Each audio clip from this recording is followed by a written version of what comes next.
সিংহায় ফু দেওয়া হবে, তখনই তারা কবর থেকে তাদের পালনকর্তার দিকে দৌড়াইতে থাকিবে।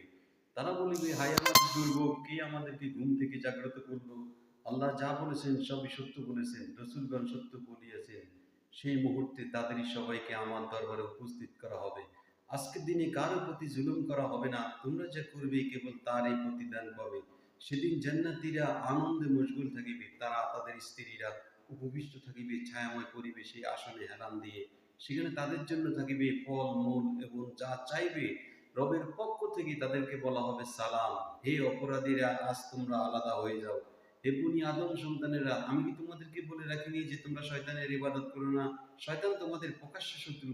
আমার ইবাদত করো, এটাই তোমাদের সরল পথ। শয়তান তোমাদের অনেক দলকে গোমরাহি পথে নিয়েছে, তবু কি তোমরা বুঝনি? এই সেই জাহান্নাম যার ওয়াদা তোমাদেরকে দেয়া হতো। তোমাদের কুফুরের কারণে আজ এতে প্রবেশ করো।